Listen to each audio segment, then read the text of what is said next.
don't be overly wordy. You don't need to use twice as many words to say the same thing if a smaller number of words is going to be sufficient.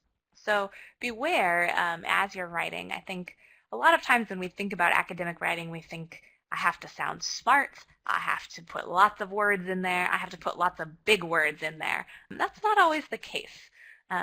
When you want to really engage your reader, you want to sound as if you know what you're talking about, most definitely, and you want to be evidence-based and research-based if you're doing a research project. But you can do that in a very direct and concise way. You don't have to use extra words. So we have a few examples here. One thing that comes up with wordiness a lot are unnecessary words like very and really. These not only make your writing wordy, but they also kind of give an emotional feel to your writing. And so you want to avoid, putting any kind of emotion like that into your writing. While you may be passionate about the subject, you still want to maintain an objective, authorial distance as the author of the work.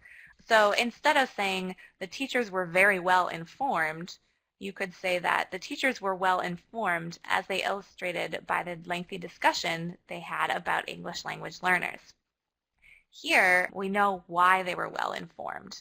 It may be a little more words. It may actually have more words to describe something, but it is much more precise and specific.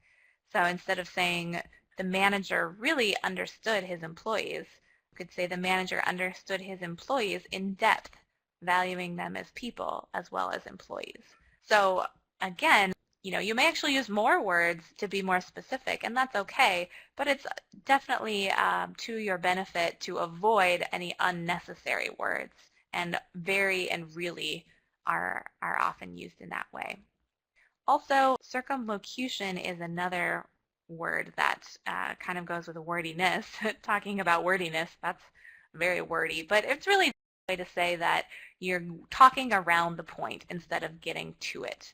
So in the example here, instead of saying that the woman was the patient, had lived 30 years, and was located in an area outside of New York City but not far away, you could simply say the female patient was 30 years old and lived in a New York City suburb. You can see that there's a difference here. Instead of talking around the idea, just saying it directly is always the best way to go.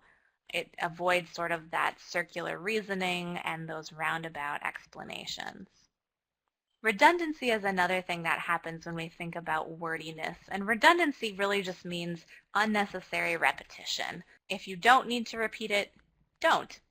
There's no need for it. So instead of repeating information, even if it's in the next sentence, it's just a good idea to be specific and try to group your information together in a way that all of the information related to a certain topic is all in one place. And then you don't have to go back and repeat unnecessarily.